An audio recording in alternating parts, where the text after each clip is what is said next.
Chapter 84. Strength and Sagacity, continued. Supper was eaten in silence, but not in sadness. For from time to time one of those sweet smiles which were habitual to him in moments of good humor illumined the face of D'Artagnan. Not a scintilla of these was lost on Porthos. And at every one he uttered an exclamation which betrayed to his friend that he had not lost sight of the idea which possessed his brain.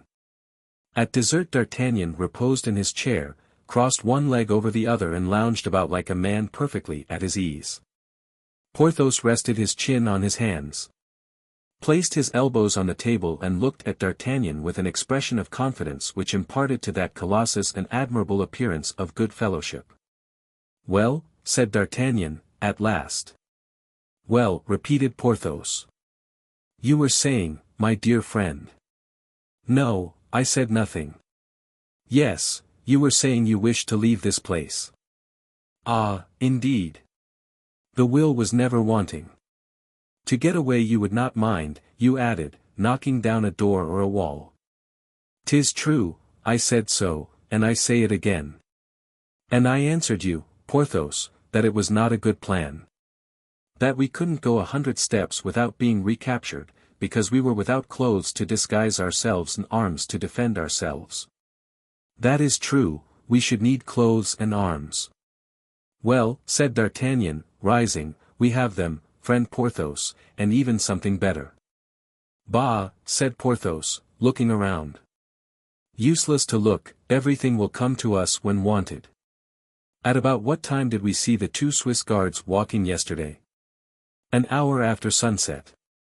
If they go out today as they did yesterday we shall have the honor, then, of seeing them in half an hour. In a quarter of an hour at most. Your arm is still strong enough, is it not, Porthos?" Porthos unbuttoned his sleeve, raised his shirt and looked complacently on his strong arm, as large as the leg of any ordinary man. "Yes, indeed," said he, "I believe so. So that you could without trouble convert these tongs into a hoop and yonder shovel into a corkscrew?" "Certainly." And the giant took up these 2 articles, and without any apparent effort produced in them the metamorphoses suggested by his companion. "There," he cried. "Capital," exclaimed the Gascon. "Really, Porthos, you are a gifted individual." "I have heard speak," said Porthos, "of a certain Milo of Crotona, who performed wonderful feats. Such as binding his forehead with a cord and bursting it, of killing an ox with a blow of his fist and carrying it home on his shoulders, etc. I used to learn all these feats by heart yonder, down at Pierrefonds, and I have done all that he did except breaking a cord by the corrugation of my temples." "Because your strength is not in your head, Porthos," said his friend. "No, it is in my arms and shoulders," answered Porthos with gratified naivete. "Well, my dear friend, let us approach the window and there you can match your strength against that of an iron bar." Porthos went to the window, took a bar in his hands, clung to it and bent it like a bow, so that the 2 ends came out of the sockets of stone in which for 30 years they had been fixed. "Well, friend, the cardinal, although such a genius, could never have done that." "Shall I take out any more of them?" asked Porthos. "No, that is sufficient, a man can pass through that." Porthos tried, and passed the upper portion of his body through. "Yes," he said. "Now pass your arm through this opening." "Why?" "You will know presently, pass it." Porthos obeyed with military promptness and passed his arm through the opening. "Admirable," said D'Artagnan. "The scheme goes forward, it seems." "On wheels, dear friend." "Good. What shall I do now?" "Nothing." "It is finished, then?" "No, not yet." "I should like to understand," said Porthos. "Listen, my dear friend, in 2 words you will know all. The door of the guardhouse opens, as you see." "Yes, I see. They are about to send into our court, which Monsieur de Mazarin crosses on his way to the orangery, the 2 guards who attend him. There they are, coming out. If only they close the guardhouse door." "Good. They close it. What, then?" Silence. They may hear us. I don't understand it at all. As you execute you will understand. And yet I should have preferred. You will have the pleasure of the surprise. Ah, that is true. Hush. Porthos remained silent and motionless. In fact, the two soldiers advanced on the side where the window was, rubbing their hands, for it was cold, it being the month of February. At this moment the door of the guardhouse was opened and one of the soldiers was summoned away. Now, said D'Artagnan, I am going to call this soldier and talk to him. Don't lose a word of what I'm going to say to you, Porthos. Everything lies in the execution. Good, the execution of plots is my forte. I know it well. I depend on you. Look, I shall turn to the left, so that the soldier will be at your right, as soon as he mounts on the bench to talk to us. But supposing he doesn't mount? He will, rely upon it. As soon as you see him get up, stretch out your arm and seize him by the neck. Then, raising him up as Tobit raised the fish by the gills, you must pull him into the room, taking care to squeeze him so tight that he can't cry out. Oh, said Porthos. Suppose I happen to strangle him? To be sure there would only be a Swiss the less in the world, but you will not do so, I hope. Lay him down here. We'll gag him and tie him, no matter where, somewhere. So we shall get from him one uniform and a sword. Marvelous, exclaimed Porthos, looking at the Gascon with the most profound admiration. Pooh, replied D'Artagnan. Yes, said Porthos, recollecting himself, but one uniform and one sword will not suffice for two. Well, but there's his comrade. True, said Porthos. Therefore, when I cough, stretch out your arm. Good. The two friends then placed themselves as they had agreed, Porthos being completely hidden in an angle of the window.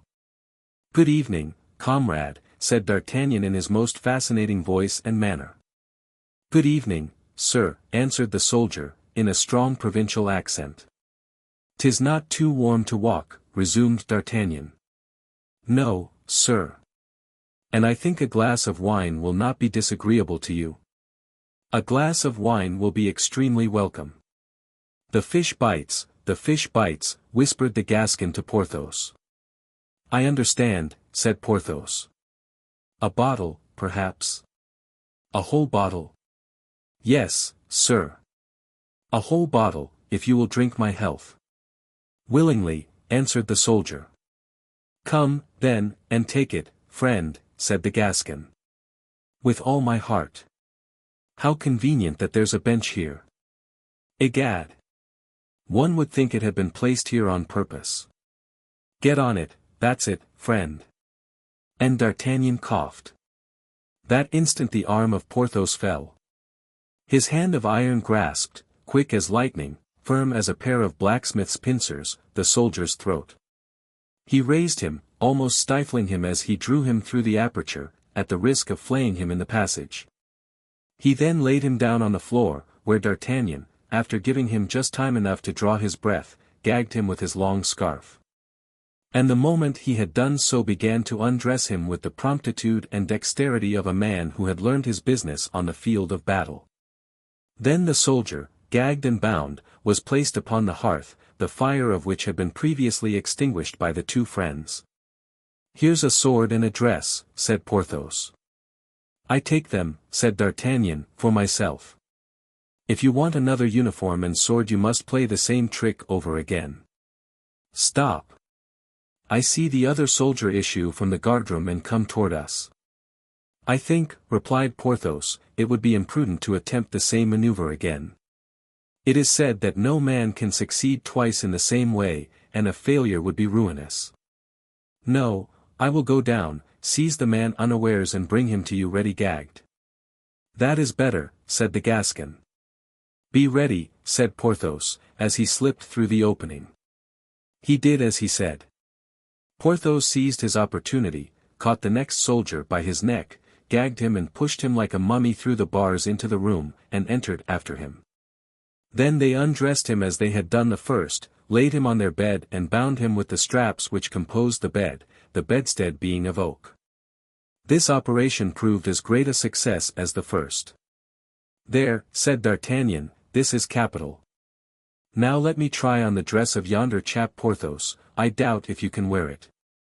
But should it be too tight, never mind, you can wear the breastplate and the hat with the red feathers." It happened, however, that the second soldier was a Swiss of gigantic proportions, so, save that some few of the seams split, his uniform fitted Porthos perfectly. They then dressed themselves. "'Tis done," they both exclaimed at once. "As to you, comrades," they said to the men, "nothing will happen to you if you are discreet, but if you stir you are dead men." The soldiers were complaisant, they had found the grasp of Porthos pretty powerful and that it was no joke to fight against it. "Now," said D'Artagnan, "you wouldn't be sorry to understand the plot, would you, Porthos?" "Well, no, not very." "Well, then, we shall go down into the court." "Yes. We shall take the place of those two fellows." "Well. We will walk back and forth." "That's a good idea, for it isn't warm. In a moment the valet de chambre will call the guard, as he did yesterday and the day before. And we shall answer." "No, on the contrary, we shall not answer." "As you please. I don't insist on answering." "We will not answer, then, we will simply settle our hats on our heads and we will escort his eminence." "Where shall we escort him?" "Where he is going, to visit Athos." "Do you think Athos will be sorry to see us?" "Oh," cried Porthos, "oh. I understand. Wait a little, Porthos, before crying out. For, on my word, you haven't reached the end," said the Gascon, in a jesting tone. "What is to happen?" said Porthos. "Follow me," replied D'Artagnan. "The man who lives to see shall see." And slipping through the aperture, he alighted in the court. Porthos followed him by the same road, but with more difficulty and less diligence. They could hear the two soldiers shivering with fear, as they lay bound in the chamber. Scarcely had the two Frenchmen touched the ground and a door opened and the voice of the valet de chambre called out, "Make ready." At the same moment the guardhouse was opened and a voice called out, "La Bruyere and Du Barthois. March." "It seems that I am named La Bruyere," remarked D'Artagnan. "And I, Du Barthois," added Porthos. "Where are you?" asked the valet de chambre, whose eyes, dazzled by the light, could not clearly distinguish our heroes in the gloom. "Here we are," said the Gascon. "What say you to that, Monsieur du Vallon?" he added in a low tone to Porthos. "If it but lasts, most capital," responded Porthos. These two newly enlisted soldiers marched gravely after the valet de chambre, who opened the door of the vestibule, then another which seemed to be that of a waiting-room. And showing them two stools. "Your orders are very simple," he said. "Don't allow anybody, except one person, to enter here. Do you hear? Not a single creature. Obey that person implicitly. On your return you cannot make a mistake. You have only to wait here till I release you." D'Artagnan was known to this valet de chambre, who was no other than Bernouin, and he had during the last 6 or 8 months introduced the Gascon a dozen times to the cardinal. The Gascon, therefore, instead of answering, growled out, "Ja! Ja!" in the most German and the least Gascon accent possible.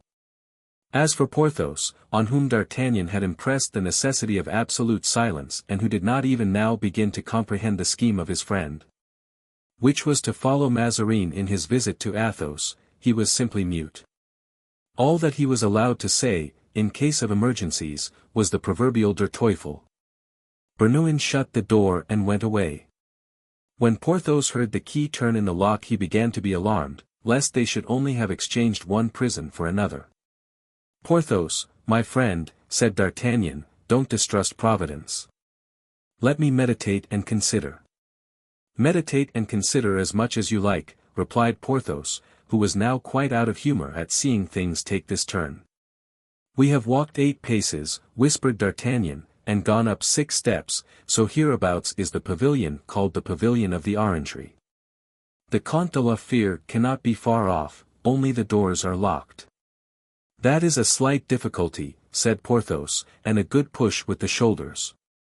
For God's sake, Porthos my friend, reserve your feats of strength, or they will not have, when needed, the honor they deserve. Have you not heard that someone is coming here? Yes. Well, that someone will open the doors. But, my dear fellow, if that someone recognizes us, if that someone cries out, we are lost. For you don't propose, I imagine, that I shall kill that man of the church. That might do if we were dealing with Englishmen or Germans. Oh, may God keep me from it, and you, too, said D'Artagnan. The young king would, perhaps, show us some gratitude, but the queen would never forgive us, and it is she whom we have to consider. And then, besides, the useless blood. Never.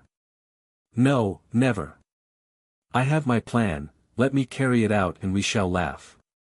So much the better, said Porthos, I feel some need of it. Hush, said D'Artagnan, the someone is coming. The sound of a light step was heard in the vestibule.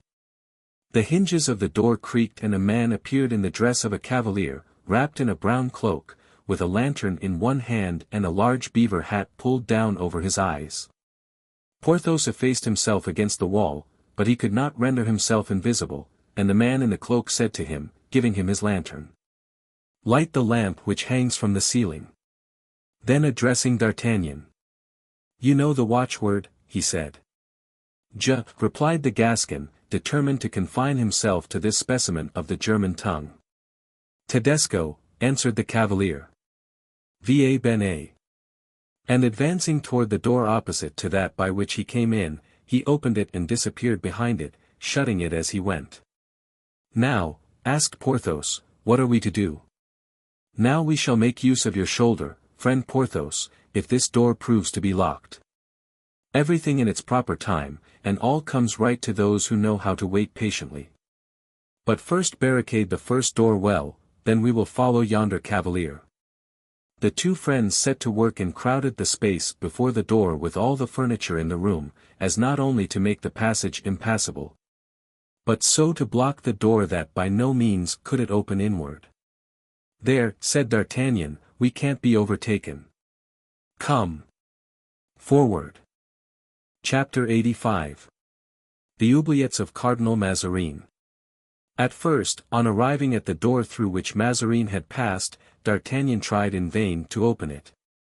But on the powerful shoulder of Porthos being applied to one of the panels, which gave way, D'Artagnan introduced the point of his sword between the bolt and the staple of the lock. The bolt gave way and the door opened. "As I told you, everything can be attained, Porthos, women and doors, by proceeding with gentleness." "You're a great moralist, and that's the fact," said Porthos. They entered. Behind a glass window, by the light of the cardinal's lantern, which had been placed on the floor in the midst of the gallery, they saw the orange and pomegranate trees of the castle of Rouen, in long lines, forming one great alley in two smaller side alleys. "No cardinal," said D'Artagnan, "but only his lantern. Where the devil, then, is he?" Exploring, however, one of the side wings of the gallery, after making a sign to Porthos to explore the other, he saw, all at once, at his left, a tub containing an orange tree, which had been pushed out of its place and in its place an open aperture. 10 men would have found difficulty in moving that tub, but by some mechanical contrivance it had turned with the flagstone on which it rested. D'Artagnan, as we have said, perceived a hole in that place and in this hole the steps of a winding staircase. He called Porthos to look at it.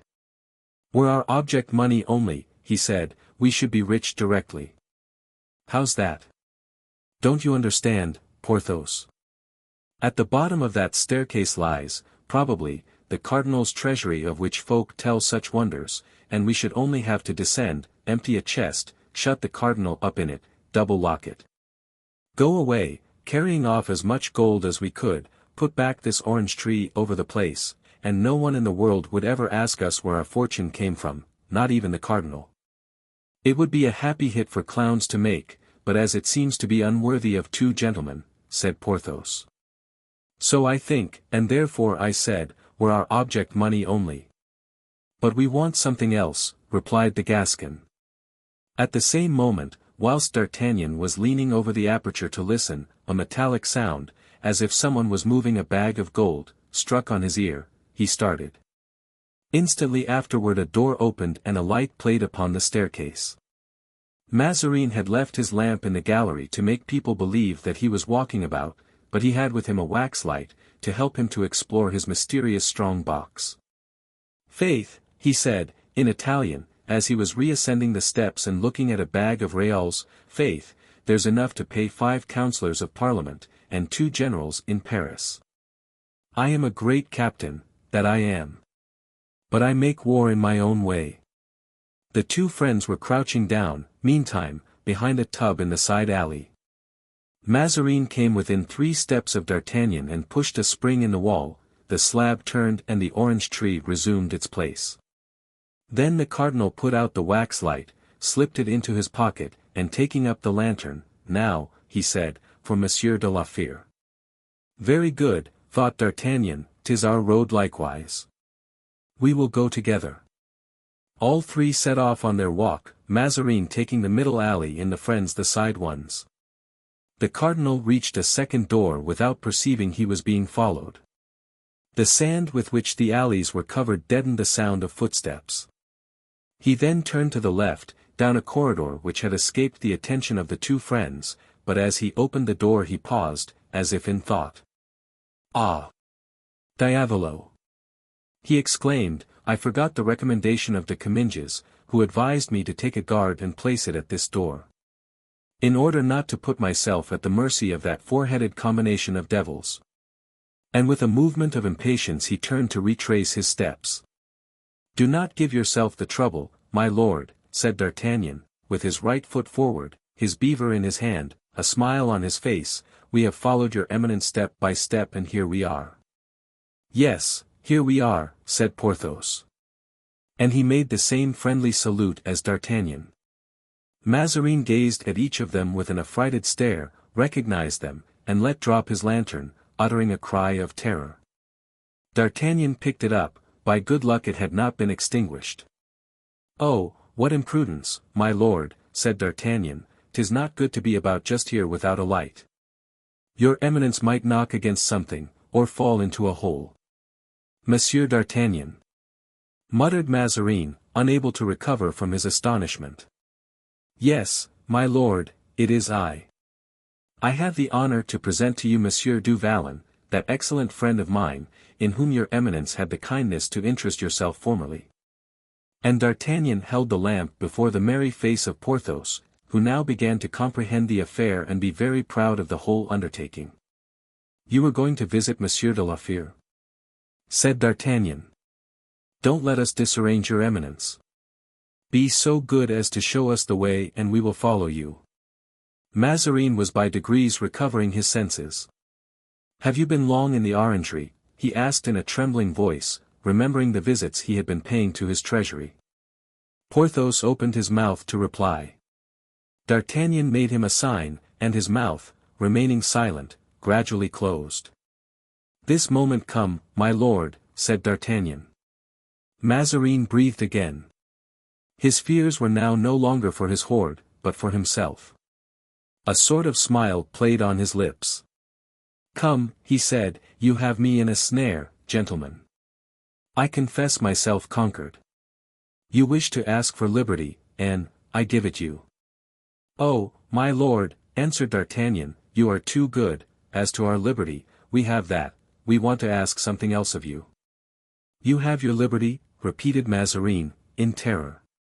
Certainly, and on the other hand, my lord, you have lost it, and now, in accordance with the law of war, sir, you must buy it back again.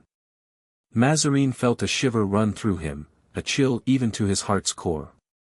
His piercing look was fixed in vain on the satirical face of the Gascon and the unchanging countenance of Porthos. Both were in shadow and the Sibyl of Cuma herself could not have read them. To purchase back my liberty, said the cardinal. Yes, my lord. And how much will that cost me, Monsieur d'Artagnan? Zounds, my lord, I don't know yet. We must ask the Comte de la Fere the question. Will your eminence deign to open the door which leads to the count's room, and in 10 minutes all will be settled. Mazarin started. My lord, said D'Artagnan, your eminence sees that we wish to act with all formality in due respect, but I must warn you that we have no time to lose. Open the door then, my lord, and be so good as to remember, once for all, that on the slightest attempt to escape or the faintest cry for help, our position being very critical indeed. You must not be angry with us if we go to extremities. Be assured, answered Mazarin, that I shall attempt nothing, I give you my word of honor. D'Artagnan made a sign to Porthos to redouble his watchfulness. Then turning to Mazarin. Now, my lord, let us enter, if you please. Chapter 86. Conferences. Mazarin turned the lock of a double door, on the threshold of which they found Athos ready to receive his illustrious guests according to the notice Comminges had given him. On perceiving Mazarin he bowed. Your eminence, he said, might have dispensed with your attendance, the honor bestowed on me is too great for me to be unmindful of it. And so, my dear count, said D'Artagnan, his eminence didn't actually insist on our attending him. It is Du Vallon and I who have insisted, and even in a manner somewhat impolite, perhaps, so great was our longing to see you. At that voice, that mocking tone, and that familiar gesture, accenting voice and tone, Athos made a bound of surprise. D'Artagnan. Porthos, he exclaimed. My very self, dear friend. Me, also, repeated Porthos. What means this? Asked the count. It means, replied Mazarin, trying to smile and biting his lips in the attempt, that our parts are changed, and that instead of these gentlemen being my prisoners I am theirs. But, gentlemen, I warn you, unless you kill me, your victory will be of very short duration, people will come to the rescue. Ah! My lord, cried the Gascon, don't threaten, 'tis a bad example. We are so good and gentle to your eminence. Come, let us put aside all rancor and talk pleasantly. There's nothing I wish more, replied Mazarin. But don't think yourselves in a better position than you are. In ensnaring me you have fallen into the trap yourselves. How are you to get away from here? Remember the soldiers and sentinels who guard these doors. Now, I am going to show you how sincere I am. Good, thought D'Artagnan, we must look about us, he's going to play us a trick. I offered you your liberty, continued the minister, will you take it? Before an hour has passed you will be discovered, arrested, obliged to kill me, which would be a crime unworthy of loyal gentlemen like you. He is right, thought Athos. And, like every other reflection passing in a mind that entertained none but noble thoughts, this feeling was expressed in his eyes. And therefore, said D'Artagnan, to clip the hope which Athos's tacit adhesion had imparted to Mazarin, we shall not proceed to that violence save in the last extremity. If on the contrary, resumed Mazarin, you accept your liberty. Why you, my lord, might take it away from us in less than 5 minutes afterward. And from my knowledge of you I believe you will so take it away from us. No, on the faith of a cardinal. You do not believe me. My lord, I never believe cardinals who are not priests. Well, on the faith of a minister. You are no longer a minister, my lord, you are a prisoner. Then, on the honor of a Mazarin, as I am and ever shall be, I hope, said the cardinal. Hem, replied D'Artagnan. I have heard speak of a Mazarin who had not much religion when his oaths were in question. I fear he may have been an ancestor of your eminence. Monsieur D'Artagnan, you are a great wit and I am really sorry to be on bad terms with you. My lord, let us come to terms, I ask nothing better. Very well, said Mazarin, if I place you in security, in a manner evident, palpable. Ah! That is another thing, said Porthos. Let us see, said Athos. Let us see, said D'Artagnan. In the first place, do you accept? Asked the cardinal. Unfold your plan, my lord, and we will see. Take notice that you are shut up, captured. You well know, my lord, that there always remains to us a last resource. What? That of dying together. Mazarin shuddered. Listen, he said. At the end of yonder corridor is a door, of which I have the key, it leads into the park. Go, and take this key with you, you are active, vigorous, and you have arms. At 100 steps, on turning to the left, you will find the wall of the park, get over it, and in 3 leaps you will be on the road and free. Ah! By Jove, my lord, said D'Artagnan, you have well said, but these are only words. Where is the key you speak of? Here it is. Ah, my lord! You will conduct us yourself, then, to that door. Very willingly, if it be necessary to reassure you, answered the minister, and Mazarin, who was delighted to get off so cheaply, led the way, in high spirits, to the corridor and opened the door. It led into the park, as the 3 fugitives perceived by the night breeze which rushed into the corridor and blew the wind into their faces. The devil! Exclaimed the Gascon, 'tis a dreadful night, my lord. We don't know the locality, and shall never find the wall. Since your eminence has come so far, come a few steps further. Conduct us, my lord, to the wall. Be it so, replied the cardinal, and walking in a straight line he went to the wall, at the foot of which they all 4 arrived at the same instant. Are you satisfied, gentlemen? asked Mazarin. I think so, indeed, we should be hard to please if we were not. Deuce take it. 3 poor gentlemen escorted by a prince of the church. Ah! Apropos, my lord. You remarked that we were all active, vigorous and armed. Yes. You are mistaken. Monsieur du Vallon and I are the only 2 who are armed. The count is not. And should we meet with one of your patrol we must defend ourselves. 'Tis true. Where can we find another sword? asked Porthos. My lord, said D'Artagnan, will lend his, which is of no use to him, to the Comte de la Fere. Willingly, said the cardinal, I will even ask the count to keep it for my sake.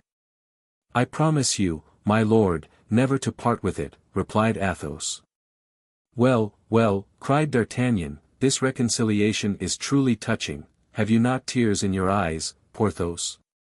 Yes, said Porthos, but I do not know if it is feeling or the wind that makes me weep, I think it is the wind.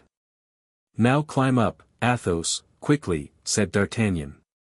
Athos, assisted by Porthos, who lifted him up like a feather, arrived at the top. Now, jump down, Athos. Athos jumped and disappeared on the other side of the wall. Are you on the ground? asked D'Artagnan. Yes. Without accident? Perfectly safe and sound. Porthos, whilst I get up, watch the cardinal. No, I don't want your help, watch the cardinal. I am watching, said Porthos. Well. You are right, it is more difficult than I thought. Lend me your back, but don't let the cardinal go. Porthos lent him his back and D'Artagnan was soon on the summit of the wall, where he seated himself. Mazarin pretended to laugh. Are you there? asked Porthos. Yes, my friend. And now? Now, what? asked Porthos. Now give me the cardinal up here, if he makes any noise stifle him.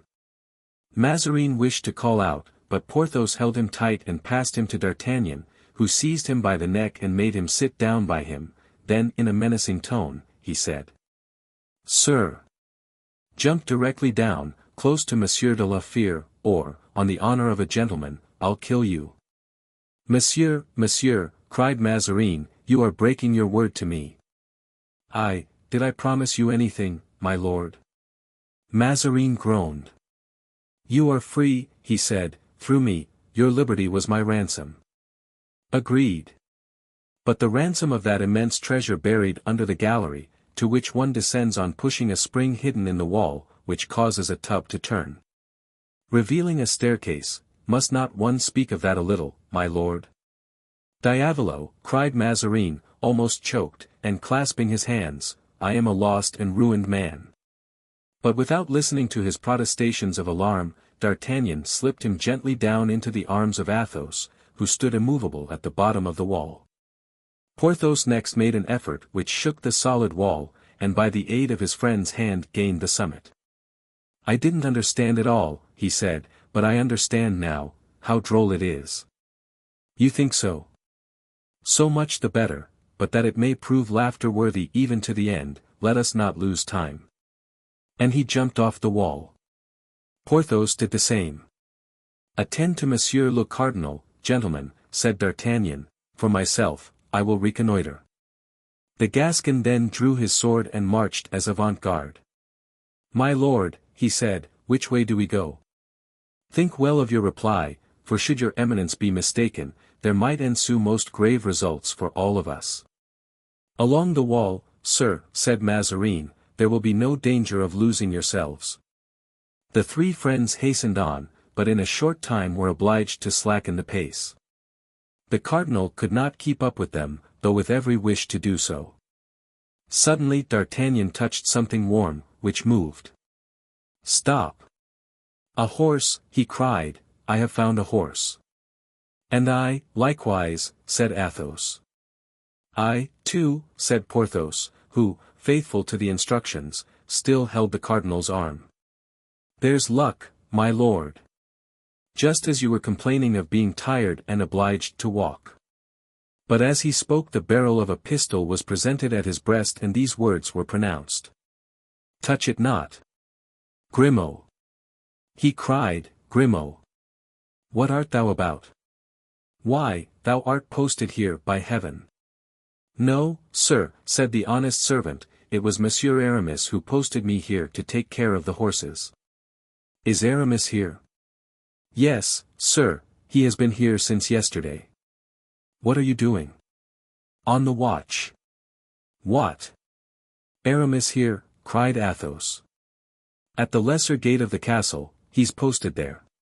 "Are you a large party?" 60. "Let him know." "This moment, sir." And believing that no one could execute the commission better than himself, Grimaud set off at full speed. Whilst, enchanted at being all together again, the friends awaited his return. There was no one in the whole group in a bad humor except Cardinal Mazarin. Chapter 87. In which we begin to think that Porthos will be at last a baron, and D'Artagnan a captain. At the expiration of 10 minutes Aramis arrived, accompanied by Grimaud and 8 or 10 followers. He was excessively delighted and threw himself into his friend's arms. "You are free, my brothers. Free without my aid. And I shall have succeeded in doing nothing for you in spite of all my efforts. Do not be unhappy, dear friend, on that account. If you have done nothing as yet, you will do something soon," replied Athos. "I had well concerted my plans," pursued Aramis. "The coadjutor gave me 60 men. 20 guard the walls of the park, 20 the road from Rouen to Saint-Germain, 20 are dispersed in the woods. Thus I was able, thanks to the strategic disposition of my forces, to intercept 2 couriers from Mazarin to the Queen." Mazarin listened intently. "But," said D'Artagnan, "I trust that you honorably sent them back to Monsieur le Cardinal." "Ah, yes," said Aramis, "toward him I should be very likely to practice such delicacy of sentiment. In one of the dispatches the cardinal declares to the queen that the treasury is empty and that her majesty has no more money. In the other he announces that he is about to transport his prisoners to Melun, since Rouen seemed to him not sufficiently secure. You can understand, dear friend, with what hope I was inspired by that last letter. I placed myself in ambuscade with my 60 men, I encircled the castle. The riding horses I entrusted to Grimaud and I awaited your coming out, which I did not expect till tomorrow, and I didn't hope to free you without a skirmish. You are free tonight, without fighting. So much the better. How did you manage to escape that scoundrel Mazarin? You must have much reason to complain of him." "Not very much," said D'Artagnan. "Really? I might even say that we have some reason to praise him." "Impossible." "Yes, really, it is owing to him that we are free." "Owing to him?" "Yes, He had us conducted into the orangery by Monsieur Bernouin, his valet de chambre, and from there we followed him to visit the Comte de la Fere. Then he offered us our liberty and we accepted it. He even went so far as to show us the way out. He led us to the park wall, which we climbed over without accident, and then we fell in with Grimaud. Well, exclaimed Aramis, this will reconcile me to him. But I wish he were here that I might tell him that I did not believe him capable of so noble an act. My lord, said D'Artagnan, no longer able to contain himself, allow me to introduce to you the Chevalier d'Herblay, who wishes, as you may have heard, to offer his congratulations to your eminence.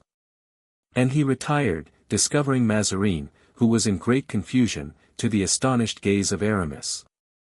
Ho! Ho! Exclaimed the latter, the cardinal. A glorious prize! Halloo! Halloo!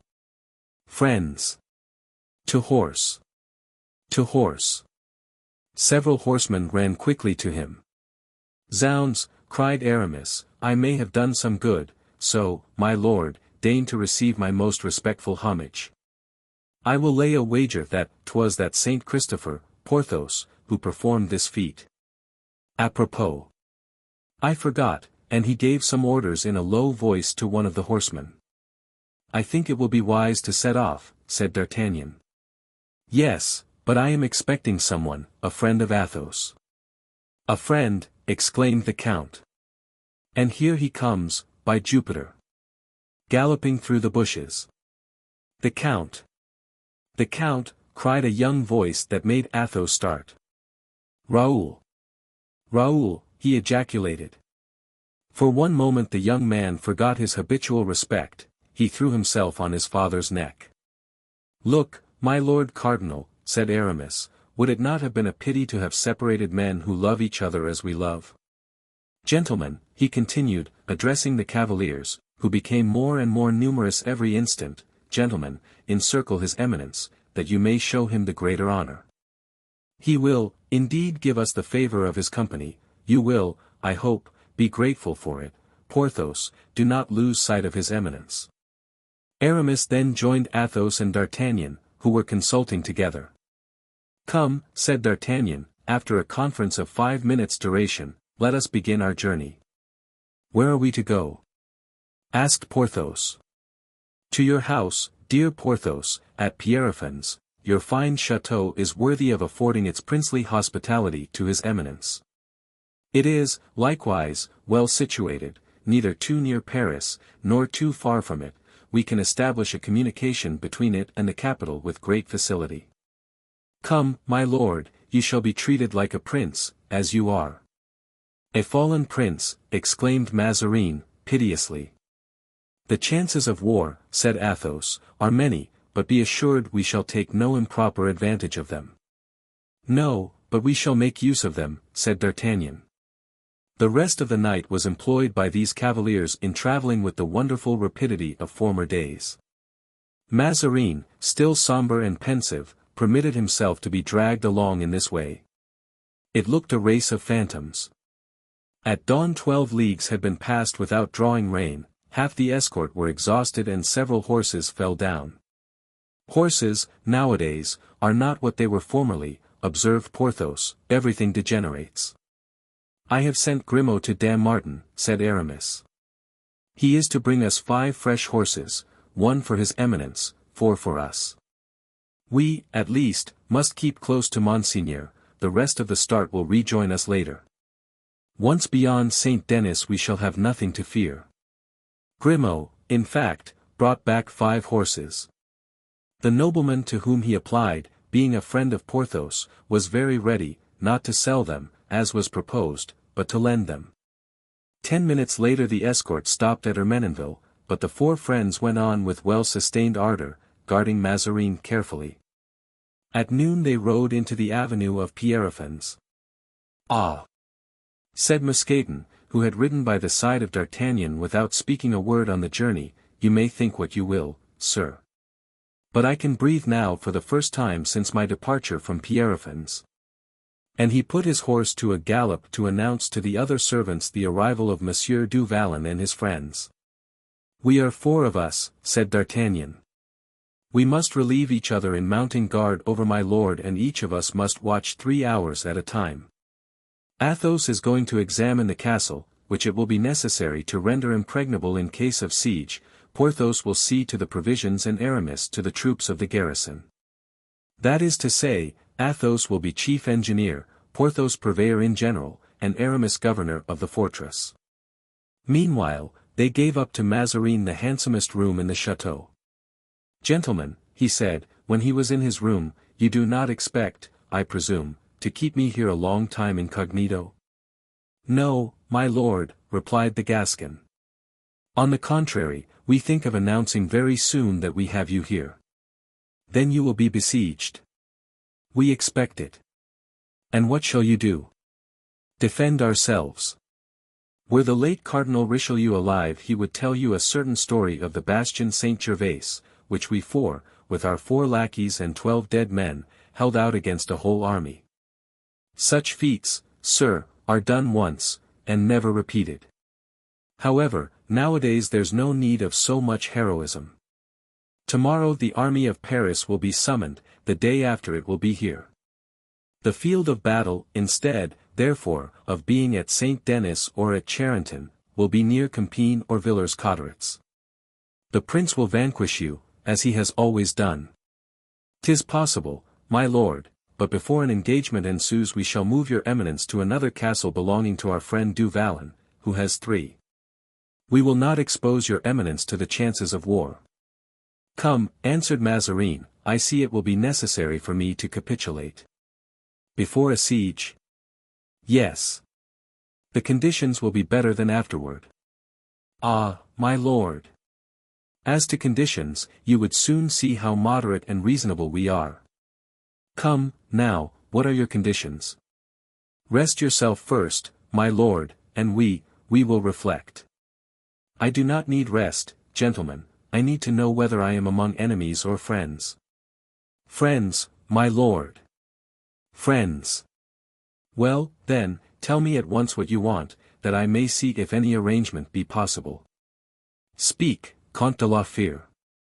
My lord, replied Athos, for myself I have nothing to demand. For France, were I to specify my wishes, I should have too much. I beg you to excuse me and propose to the Chevalier. And Athos, bowing, retired and remained leaning against the mantelpiece, a spectator of the scene. Speak, then, Chevalier, said the cardinal. What do you want? Nothing ambiguous, if you please. Be clear, short and precise. As for me, replied Aramis, I have in my pocket the very programme of the conditions which the deputation, of which I formed one, went yesterday to Saint-Germain to impose on you. Let us consider first the ancient rights. The demands in that programme must be granted. We were almost agreed on those, replied Mazarin, let us pass on to private and personal stipulations. You suppose, then, that there are some, said Aramis, smiling. I do not suppose that you will all be quite so disinterested as Monsieur de la Fère, replied the cardinal, bowing to Athos. My lord, you are right, and I am glad to see that you do justice to the count at last. The count has a mind above vulgar desires and earthly passions. He is a proud soul, he is a man by himself. You are right, he is worth us all, and we avow it to you. Aramis, said Athos, are you jesting? No, no, dear friend, I state only what we all know. You are right. It is not you alone this matter concerns, but my lord and his unworthy servant, myself. Well, then, what do you require besides the general conditions before recited? I require, my lord, that Normandy should be given to Madame de Longueville, with 500,000 francs and full absolution. I require that His Majesty should deign to be godfather to the child she has just born. And that my lord, after having been present at the christening, should go to proffer his homage to our Holy Father the Pope. That is, you wish me to lay aside my ministerial functions, to quit France and be in exile. I wish His Eminence to become Pope on the first opportunity, allowing me then the right of demanding full indulgences for myself and my friends. Mazarin made a grimace which was quite indescribable, and then turned to D'Artagnan. "And you, sir?" he said.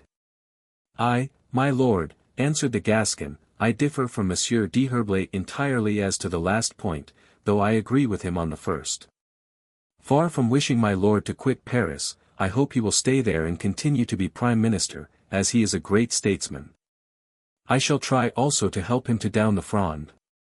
But on one condition, that he sometimes remembers the king's faithful servants and gives the first vacant company of musketeers to a man that I could name." "And you, Monsieur du Vallon?" "Yes, you, sir." "Speak, if you please," said Mazarin.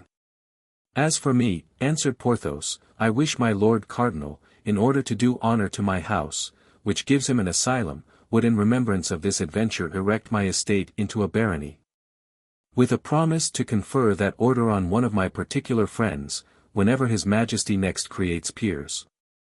You know, sir, that before receiving the order one must submit proofs. My friends will submit them. Besides, should it be necessary, Monseigneur will show him how that formality may be avoided." Mazarin bit his lips. The blow was direct and he replied rather dryly. "All this appears to me to be ill-conceived, disjointed, gentlemen, for if I satisfy some I shall displease others. If I stay in Paris I cannot go to Rome, if I became Pope I could not continue to be Prime Minister. And it is only by continuing Prime Minister that I can make Monsieur d'Artagnan a captain and Monsieur du Vallon a baron." "True," said Aramis, "so, as I am in a minority, I withdraw my proposition, so far as it relates to the voyage to Rome and Monseigneur's resignation." "I am to remain minister, then?" said Mazarin. "You remain minister, that is understood," said D'Artagnan. "France needs you." "And I desist from my pretensions," said Aramis. "His Eminence will continue to be Prime Minister and Her Majesty's favourite, if he will grant to me and my friends what we demand for France and for ourselves. Occupy yourselves with your own affairs, gentlemen, and let France settle matters as she will with me," resumed Mazarin. "Ho! Ho!" replied Aramis. "The Frondeurs will have a treaty and your Eminence must sign it before us, promising at the same time to obtain the Queen's consent to it." "I can answer only for myself," said Mazarin. "I cannot answer for the Queen." "Suppose Her Majesty refuses?" "Oh," said D'Artagnan, "Monseigneur knows very well that Her Majesty refuses him nothing."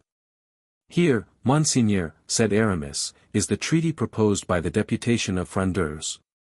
Will your Eminence please read and examine?" "I am acquainted with it." "Sign it, then. Reflect, gentlemen, that a signature given under circumstances like the present might be regarded as extorted by violence. Monseigneur will be at hand to testify that it was freely given. Suppose I refuse?" "Then," said D'Artagnan, "your Eminence must expect the consequences of a refusal. Would you dare to touch a cardinal? You have dared, my lord, to imprison Her Majesty's musketeers. The Queen will revenge me, gentlemen. I do not think so, although inclination might lead her to do so, but we shall take your Eminence to Paris, and the Parisians will defend us." "How uneasy they must be at this moment at Rouen and Saint-Germain," said Aramis. "How they must be asking, where is the cardinal? What has become of the minister? Where has the favourite gone? How they must be looking for Monseigneur in all corners. What comments must be made, and if the Fronde knows that Monseigneur has disappeared, how the Fronde must triumph." "It is frightful," murmured Mazarin. "Sign the treaty, then, Monseigneur," said Aramis. "Suppose the Queen should refuse to ratify it?" "Ah! Nonsense!" cried D'Artagnan, "I can manage so that Her Majesty will receive me well, I know an excellent method." "What?" "I shall take Her Majesty the letter in which you tell her that the finances are exhausted." "And then?" asked Mazarin, turning pale. "When I see Her Majesty embarrassed, I shall conduct her to Rouen, make her enter the orangery and show her a certain spring which turns a box." "Enough, sir," muttered the cardinal, "you have said enough. Where is the treaty?" "Here it is," replied Aramis. "Sign, my lord," and he gave him a pen. Mazarin arose, walked some moments, thoughtful, but not dejected. "And when I have signed," he said, "what is to be my guarantee?" "My word of honor, sir," said Athos. Mazarin started, turned toward the Comte de la Fere, and looking for an instant at that grand and honest countenance, took the pen. "It is sufficient, Count," he said, and signed the treaty. "And now, Monsieur d'Artagnan," he said, "prepare to set off for Saint Germain and take a letter from me to the Queen." Chapter 88 shows how with threat and pen more is effected than by the sword. D'Artagnan knew his part well. He was aware that opportunity has a forelock only for him who will take it, and he was not a man to let it go by him without seizing it. He soon arranged a prompt and certain manner of traveling, by sending relays of horses to Chantilly, so that he might be in Paris in 5 or 6 hours. But before setting out he reflected that for a lad of intelligence and experience he was in a singular predicament, since he was proceeding toward uncertainty and leaving certainty behind him.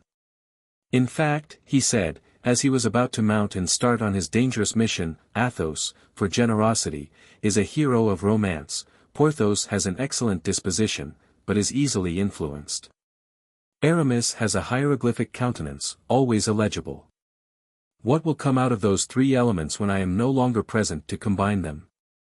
The deliverance of the cardinal, perhaps.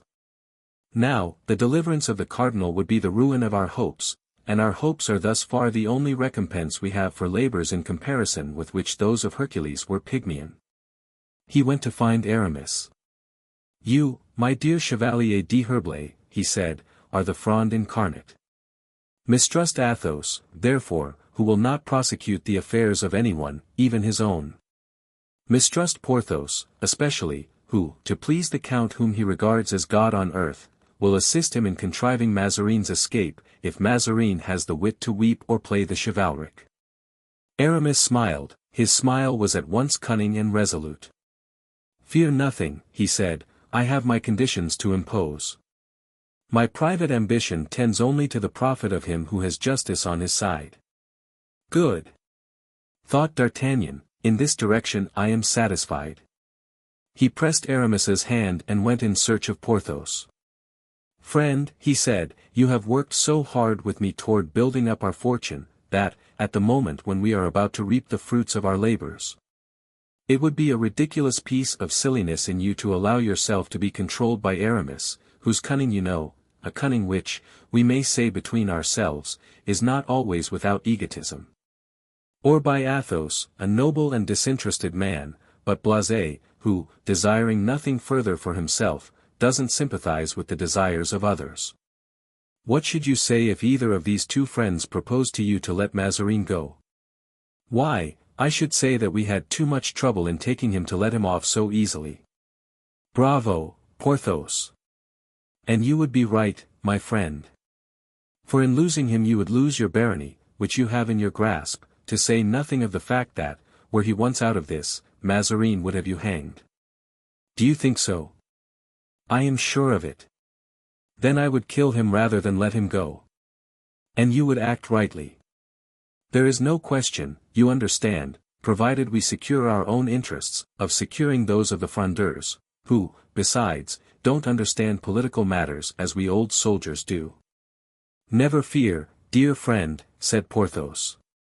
"I shall see you through the window as you mount your horse, I shall follow you with my eyes as long as you are in sight. Then I shall place myself at the cardinal's door, a door with glass windows. I shall see everything, and at the least suspicious sign I shall begin to exterminate." "Bravo!" thought D'Artagnan. "On this side I think the cardinal will be well guarded." He pressed the hand of the Lord of Pierrefonds and went in search of Athos. "My dear Athos," he said, "I am going away. I have only one thing to say to you. You know, and of Austria, the captivity of Mazarin alone guarantees my life. If you let him go I am a dead man. I needed nothing less than that consideration, my dear D'Artagnan, to persuade myself to adopt the role of jailer. I give you my word that you will find the cardinal where you leave him. This reassures me more than all the royal signatures," thought D'Artagnan. "Now that I have the word of Athos I can set out. D'Artagnan started alone on his journey, without other escort than his sword, and with a simple passport from Mazarin to secure his admission to the Queen's presence. 6 hours after he left Pierrefonds he was at Saint-Germain. The disappearance of Mazarin was not as yet generally known. Anne of Austria was informed of it and concealed her uneasiness from everyone. In the chamber of D'Artagnan and Porthos the 2 soldiers had been found bound and gagged. On recovering the use of their limbs and tongues they could, of course, tell nothing but what they knew, that they had been seized, stripped and bound. But as to what had been done by Porthos and D'Artagnan afterward they were as ignorant as all the inhabitants of the château.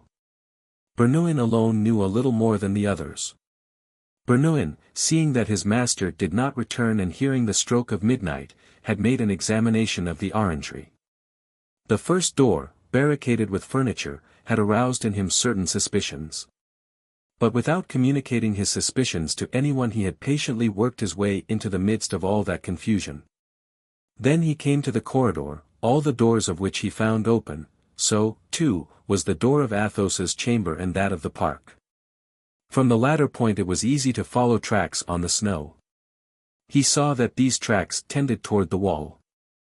On the other side he found similar tracks, then footprints of horses and then signs of a troop of cavalry which had moved away in the direction of Enghien. He could no longer cherish any doubt that the cardinal had been carried off by the 3 prisoners, since the prisoners had disappeared at the same time. And he had hastened to Saint-Germain to warn the queen of that disappearance. And had enforced the utmost secrecy and had disclosed the event to no one except the Prince de Condé, who had sent 500 or 600 horsemen into the environs of Saint-Germain with orders to bring in any suspicious person who was going away from Rouen, in whatsoever direction it might be. Now, since D'Artagnan did not constitute a body of horsemen, since he was alone, since he was not going away from Rouen and was going to Saint-Germain, no one paid any attention to him and his journey was not obstructed in any way. On entering the courtyard of the old chateau the first person seen by our ambassador was Maître Bernouin in person, who, standing on the threshold, awaited news of his vanished master. At the sight of D'Artagnan, who entered the courtyard on horseback, Bernouin rubbed his eyes and thought he must be mistaken. But D'Artagnan made a friendly sign to him with his head, dismounted, and throwing his bridle to a lackey who was passing, he approached the valet de chambre with a smile on his lips.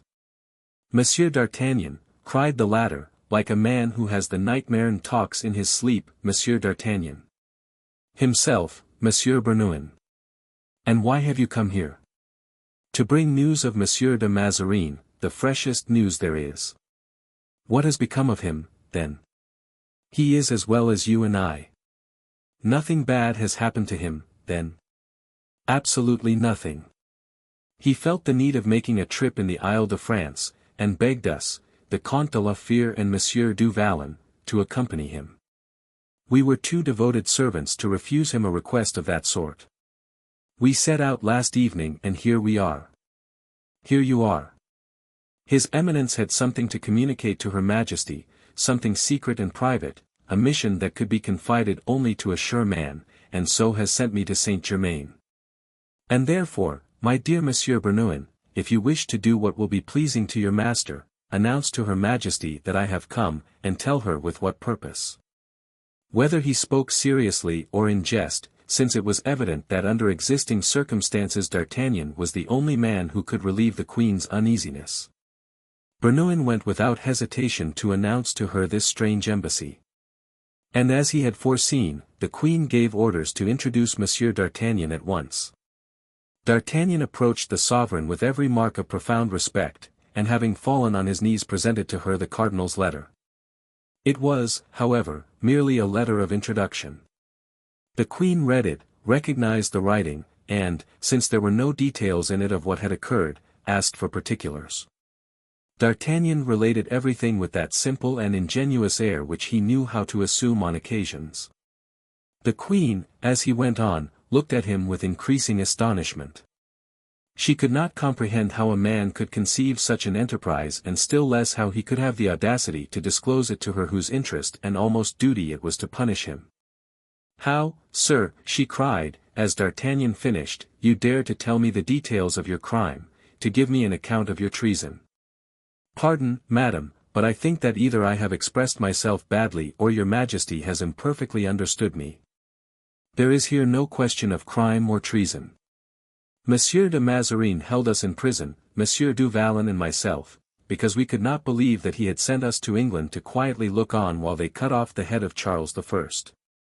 Brother-in-law of the late king, your husband, the consort of Madame Henrietta, your sister and your guest, and because we did all that we could do to save the life of the royal martyr.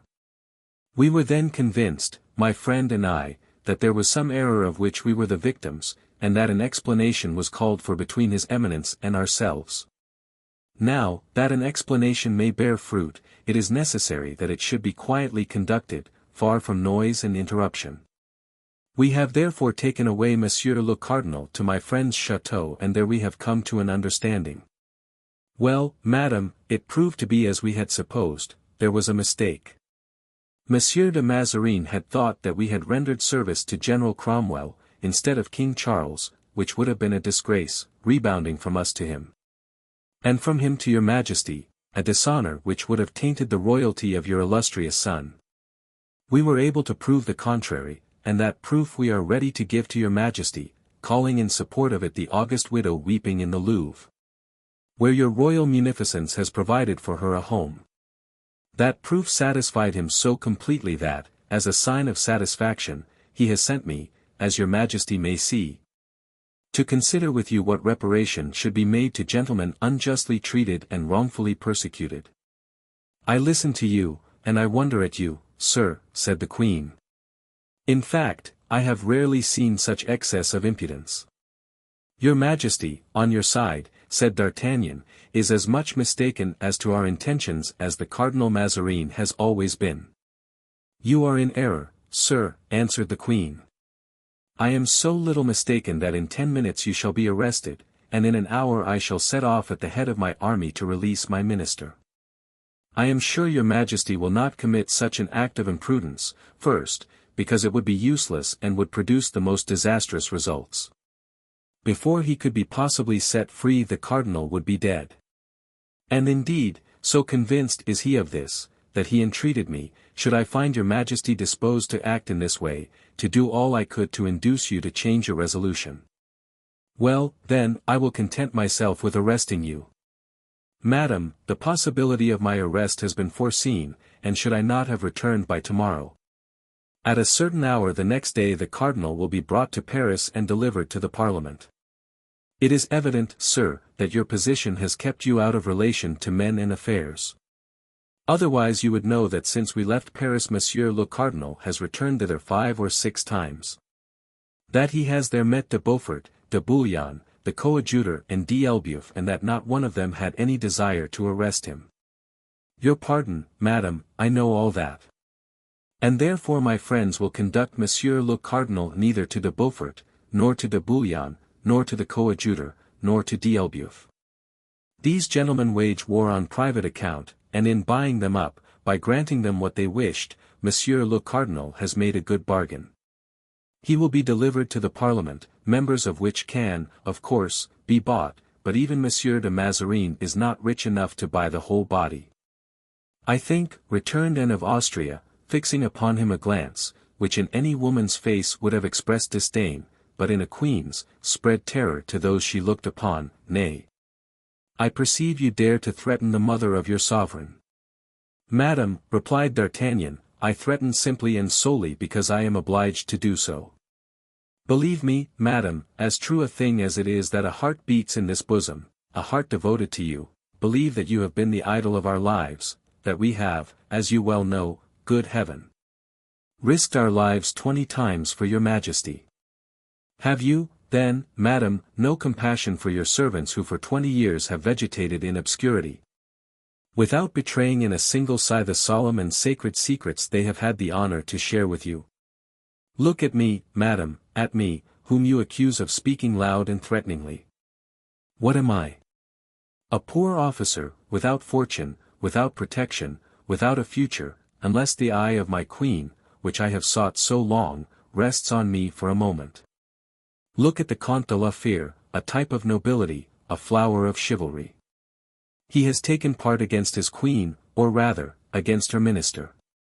He has not been unreasonably exacting, it seems to me. Look at Monsieur du Vallon, that faithful soul, that arm of steel, who for 20 years has awaited the word from your lips which will make him in rank what he is in sentiment and in courage. Consider, in short, your people who love you and who yet are famished, who have no other wish than to bless you, and who, nevertheless, no, I am wrong, your subjects, madam, will never curse you. Say one word to them and all will be ended, peace succeed war, joy tears, and happiness to misfortune. Anne of Austria looked with wonderment on the warlike countenance of D'Artagnan, which betrayed a singular expression of deep feeling.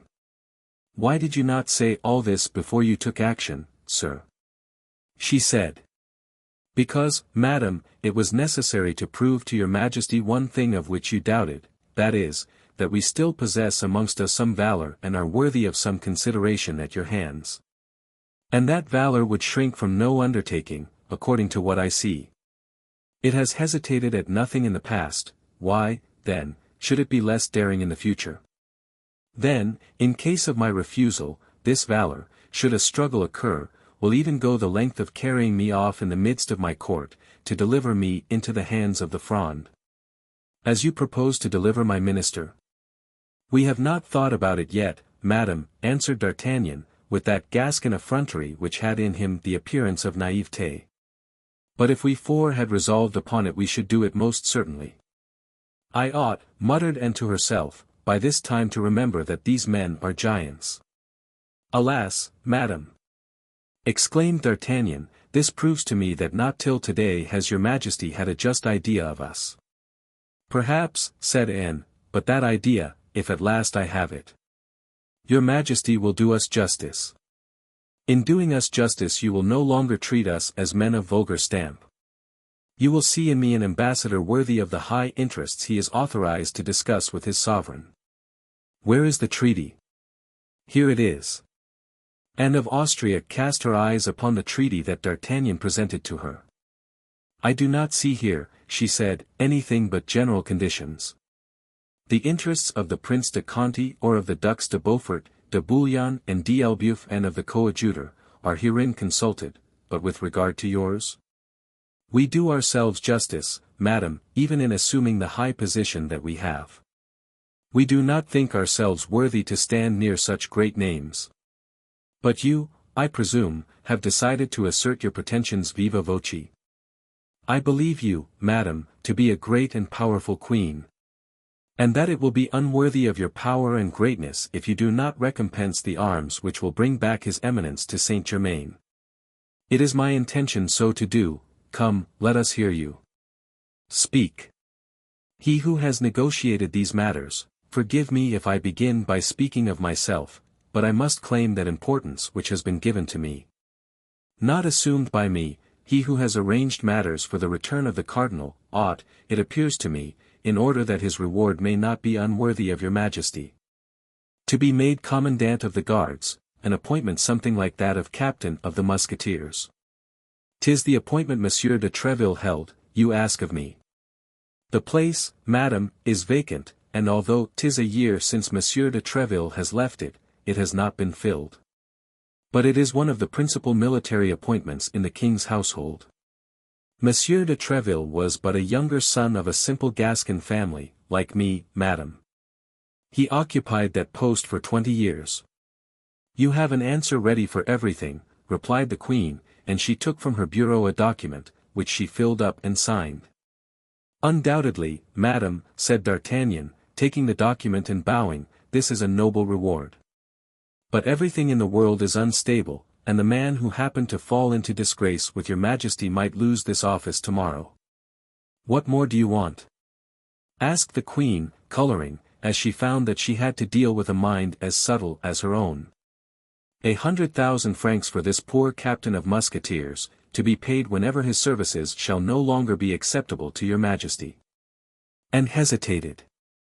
To think of the Parisians, soliloquized D'Artagnan, offering only the other day, by an edict of the Parliament. 600,000 francs to any man soever who would deliver up the cardinal to them, dead or alive, if alive, in order to hang him.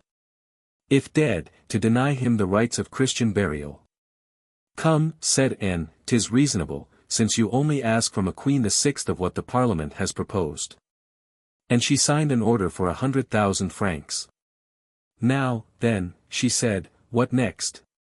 Madam, my friend Du Vallon is rich and has therefore nothing in the way of fortune to desire. But I think I remember that there was a question between him and Monsieur Mazarin as to making his estate a barony. Nay, it must have been a promise. A country clown, said Anne of Austria, people will laugh. Let them, answered D'Artagnan. But I am sure of one thing, that those who laugh at him in his presence will never laugh a second time.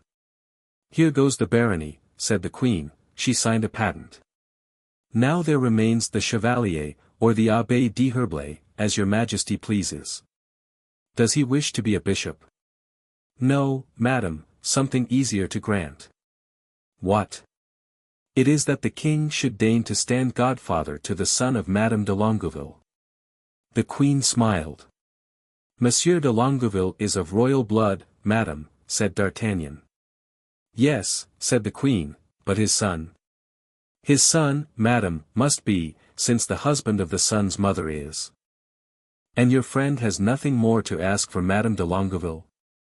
No, madam, for I presume that the king, standing godfather to him, could do no less than present him with 500,000 francs, giving his father, also, the government of Normandy.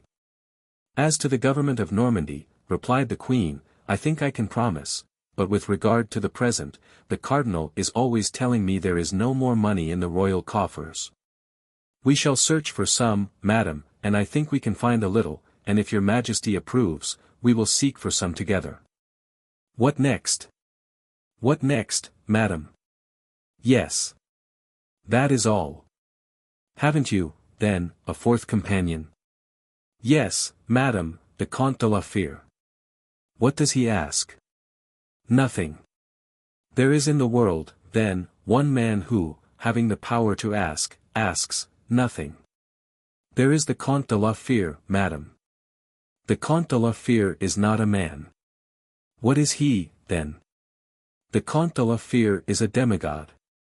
Has he not a son, a young man, a relative, a nephew, of whom Comminges spoke to me as being a brave boy, and who, with Monsieur de Chatillon, brought the standards from Lens? He has, as your majesty has said, a ward, who is called the Vicomte de Bragelonne. If that young man should be appointed to a regiment, what would his guardian say? Perhaps he would accept. Perhaps. Yes, if your majesty herself should beg him to accept. He must be indeed a strange man. Well, we will reflect and perhaps we will beg him. Are you satisfied, sir? There is one thing the Queen has not signed, her assent to the treaty. Of what use today? I will sign it tomorrow. I can assure Her Majesty that if she does not sign today she will not have time to sign tomorrow. Consent, then, I beg you, madam, to write at the bottom of this schedule, which has been drawn up by Mazarin, as you see. I consent to ratify the treaty proposed by the Parisians. And was caught, she could not draw back, she signed, but scarcely had she done so when pride burst forth and she began to weep. D'Artagnan started on seeing these tears. Since that period of history queens have shed tears, like other women. The Gascon shook his head, these tears from royalty melted his heart. Madam, he said, kneeling, look upon the unhappy man at your feet. He begs you to believe that at a gesture of your majesty everything will be possible to him. He has faith in himself. He has faith in his friends, he wishes also to have faith in his queen. And in proof that he fears nothing, that he counts on nothing, he will restore Monsieur de Mazarin to your majesty without conditions. Behold, madam. Here are the august signatures of your majesty's hand, if you think you are right in giving them to me, you shall do so, but from this very moment you are free from any obligation to keep them. And D'Artagnan, full of splendid pride and manly intrepidity, placed in Anne's hands, in a bundle, the papers that he had one by one won from her with so much difficulty. There are moments, for if everything is not good, everything in this world is not bad, in which the most rigid and the coldest soul is softened by the tears of strong emotion. Heart-arraigning sentiment, one of these momentary impulses actuated Anne. D'Artagnan, when he gave way to his own feelings, which were in accordance with those of the Queen, had accomplished more than the most astute diplomacy could have attempted. He was therefore instantly recompensed either for his address or for his sensibility, whichever it might be termed. "You were right, sir," said Anne. "I misunderstood you. There are the acts signed, I deliver them to you without compulsion. Go and bring me back the cardinal as soon as possible." "Madam," faltered D'Artagnan, "'tis 20 years ago, I have a good memory, since I had the honor behind a piece of tapestry in the Hôtel de Ville, of kissing one of those lovely hands." "There is the other," replied the Queen. "And that the left hand should not be less liberal than the right," she drew from her finger a diamond similar to the one formerly given to him, "take and keep this ring in remembrance of me." "Madam," said D'Artagnan, rising, "I have only one thing more to wish, which is, that the next thing you ask from me, shall be, my life." And with this conclusion, a way peculiar to himself, he rose and left the room. "I never rightly understood those men," said the Queen, as she watched him retiring from her presence. "And it is now too late, for in a year the king will be of age." In 24 hours D'Artagnan and Porthos conducted Mazarin to the Queen. And the one received his commission, the other his patent of nobility. On the same day the Treaty of Paris was signed, and it was everywhere announced that the cardinal had shut himself up for 3 days in order to draw it up with the greatest care. Here is what each of the parties concerned gained by that treaty. Monsieur de Conti received Damvillers, and having made his proofs as general, he succeeded in remaining a soldier, instead of being made cardinal. Moreover, something had been said of a marriage with Mazarin's niece. The idea was welcomed by the prince, to whom it was of little importance whom he married, so long as he married someone. The Duc de Beaufort made his entrance at court, receiving ample reparation for the wrongs he had suffered, and all the honor due to his rank. Full pardon was accorded to those who had aided in his escape. He received also the office of admiral, which had been held by his father, the Duc de Vendôme, and an indemnity for his houses and castles, demolished by the Parliament of Bretagne. The Duc de Bouillon received domains of a value equal to that of his Principality of Sedan, and the title of prince, granted to him and to those belonging to his house. The Duc de Longueville gained the government of Pont de l'Arche. 500,000 francs for his wife and the honor of seeing her son held at the baptismal font by the young king and Henrietta of England. Aramis stipulated that Bazin should officiate at that ceremony and that Planchet should furnish the christening sugar plums. The Duc d'Elbeuf obtained payment of certain sums due to his wife, 100,000 francs for his eldest son and 25,000 for each of the 3 others. The coadjutor alone obtained nothing. They promised, indeed, to negotiate with the Pope for a cardinal's hat for him. But he knew how little reliance should be placed on such promises, made by the Queen and Mazarin. Quite contrary to the lot of Monsieur de Conti, unable to be cardinal, he was obliged to remain a soldier. And therefore, when all Paris was rejoicing in the expected return of the king, appointed for the next day, Gondi alone, in the midst of the general happiness, was dissatisfied. He sent for the 2 men whom he was wont to summon when in especially bad humor. Those 2 men were the Count de Rochefort and the mendicant of Saint Eustache. They came with their usual promptness, and the coadjutor spent with them a part of the night. Chapter 89. In which it is shown that it is sometimes more difficult for kings to return to the capitals of their kingdoms than to make an exit. Whilst D'Artagnan and Porthos were engaged in conducting the cardinal to Saint-Germain, Athos and Aramis returned to Paris. Each had his own particular visit to make. Aramis rushed to the Hôtel de Ville, where Madame de Longueville was sojourning. The Duchess loudly lamented the announcement of peace. War had made her a queen, peace brought her abdication. She declared that she would never assent to the treaty and that she wished eternal war. But when Aramis had presented that peace to her in a true light, that is to say, with all its advantages, When he had pointed out to her, in exchange for the precarious and contested royalty of Paris, the viceroyalty of Pont de l'Arche, in other words, of all Normandy. When he had rung in her ears the 500,000 francs promised by the cardinal. When he had dazzled her eyes with the honor bestowed on her by the king in holding her child at the baptismal font, Madame de Longueville contended no longer.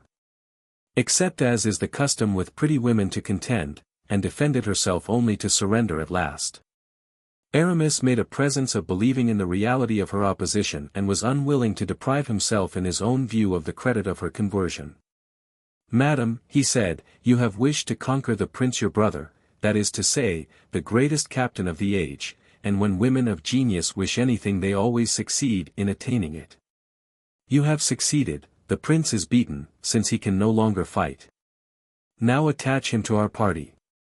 Withdraw him gently from the queen, whom he does not like, from Mazarin, whom he despises. The Fronde is a comedy, of which the first act only is played. Let us wait for a denouement, for the day when the prince, thanks to you, shall have turned against the court." Madame de Longueville was persuaded. This Frondist duchess trusted so confidently to the power of her fine eyes, that she could not doubt their influence even over Monsieur de Condé. And the chronicles of the time aver that her confidence was justified. Athos, on quitting Aramis, went to Madame de Chevreuse. Here was another Frondeuse to persuade, and she was even less open to conviction than her younger rival. There had been no stipulation in her favor.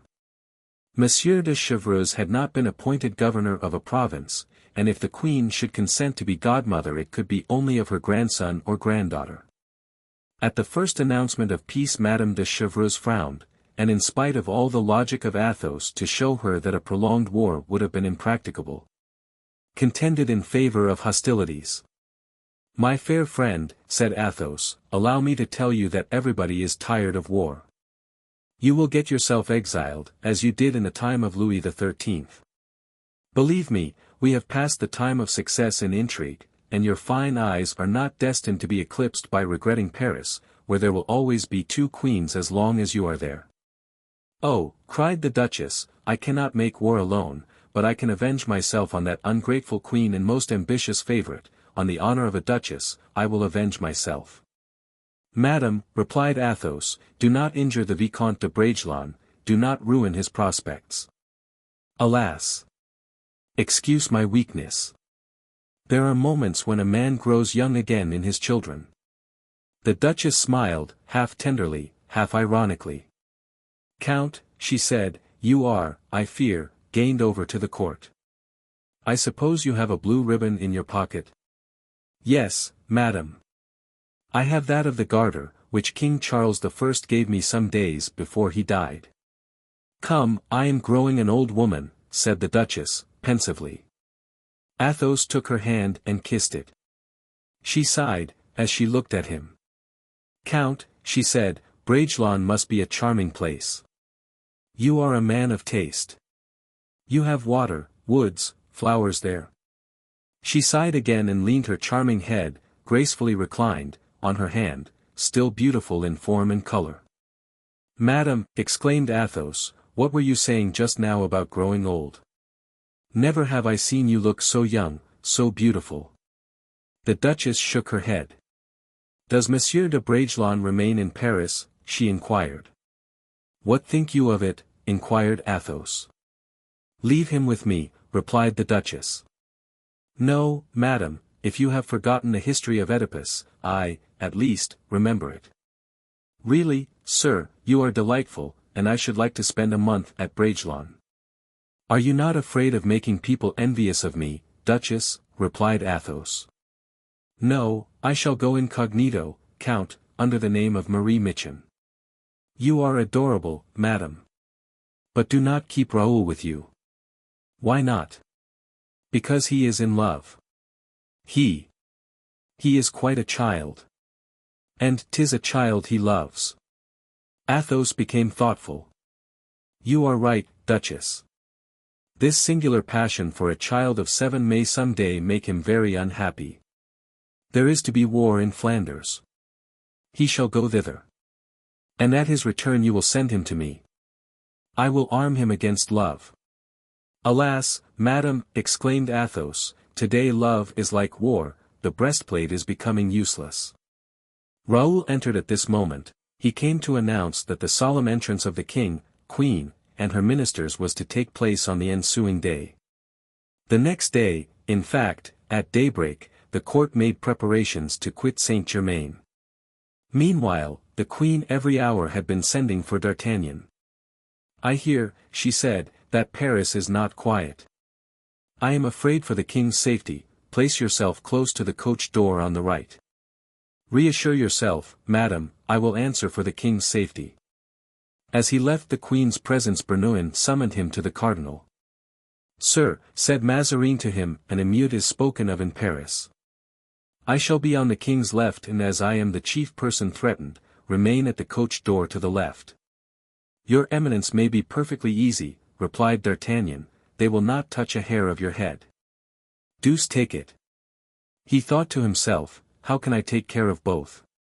Ah! Plague on't, I will guard the king and Porthos shall guard the cardinal. This arrangement pleased everyone. The queen had confidence in the courage of D'Artagnan, which she knew, and the cardinal in the strength of Porthos, which he had experienced. The royal procession set out for Paris. Guitant and Comminges, at the head of the guards, marched first, then came the royal carriage, with D'Artagnan on one side, Porthos on the other. Then the Musketeers, for 22 years staunch friends of D'Artagnan. During 20 he had been lieutenant, their captain since the night before. The cortège proceeded to Notre Dame, where a Te Deum was chanted. All Paris were in the streets. The Swiss were drawn up along the road, but as the road was long, they were placed at 6 or 8 feet distant from each other and 1 deep only. This force was therefore wholly insufficient, and from time to time the line was broken through by the people and was formed again with difficulty. Whenever this occurred, although it proceeded only from goodwill and a desire to see the king and queen, and looked at D'Artagnan anxiously. Mazarin, who had dispensed 1,000 louis to make the people cry, "Long live Mazarin," and who had accordingly no confidence in acclamations bought at 20 pistoles each, kept one eye on Porthos. But that gigantic bodyguard replied to the look with his great bass voice, "Be tranquil, my lord," and Mazarin became more and more composed. At the Palais Royal, the crowd, which had flowed in from the adjacent street, was still greater. Like an impetuous mob, a wave of human beings came to meet the carriage and rolled tumultuously into the Rue Saint-Honoré. When the procession reached the palace, loud cries of "Long live their majesties," resounded. Mazarin leaned out of the window. 1 or 2 shouts of "Long live the cardinal" saluted his shadow. But instantly hisses and yells stifled them remorselessly. Mazarin turned pale and shrank back in the coach. "Low-born fellows," ejaculated Porthos. D'Artagnan said nothing, but twirled his mustache with a peculiar gesture which showed that his fine Gascon humor was awake. Anne of Austria bent down and whispered in the young king's ear. "Say something gracious to Monsieur d'Artagnan, my son." The young king leaned toward the door. "I have not said good morning to you, Monsieur d'Artagnan," he said, "nevertheless, I have remarked you. It was you who were behind my bed curtains that night the Parisians wished to see me asleep. And if the king permits me," returned the Gascon, "I shall be near him always when there is danger to be encountered." "Sir," said Mazarin to Porthos, "what would you do if the crowd fell upon us?" "Kill as many as I could, my lord." "Hem! Brave as you are and strong as you are, you could not kill them all." "'Tis true," answered Porthos, rising on his saddle, in order that he might appraise the immense crowd, "there are a lot of them." "I think I should like the other fellow better than this one," said Mazarin to himself, and he threw himself back in his carriage. The queen and her minister, more especially the latter, had reason to feel anxious. The crowd, whilst preserving an appearance of respect and even of affection for the king and queen regent, began to be tumultuous. Reports were whispered about, like certain sounds which announce, as they whistle from wave to wave, the coming storm, and when they pass athwart a multitude, presage an emeute.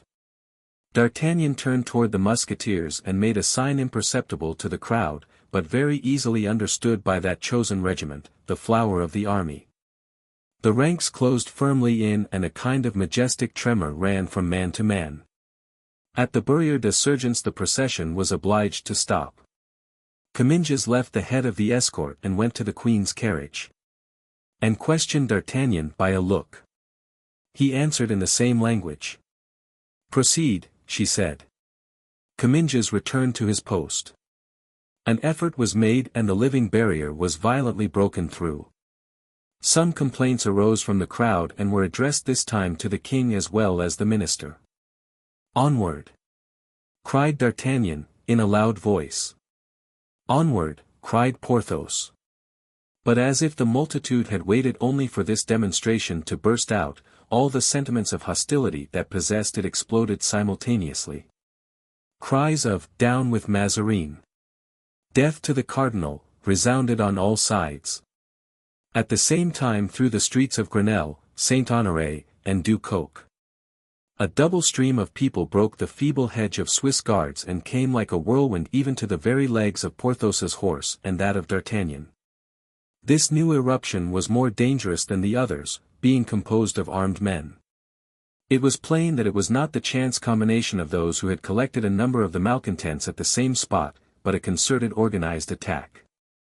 Each of these mobs was led by a chief, one of whom appeared to belong, not to the people, but to the honorable corporation of mendicants, and the other, notwithstanding his affected imitation of the people, might easily be discerned to be a gentleman. Both were evidently stimulated by the same impulse. There was a shock which was perceived even in the royal carriage. Myriads of hoarse cries, forming one vast uproar, were heard, mingled with guns firing. "Ho! Musketeers!" cried D'Artagnan. The escort divided into two files. One of them passed around to the right of the carriage, the other to the left. One went to support D'Artagnan, the other Porthos.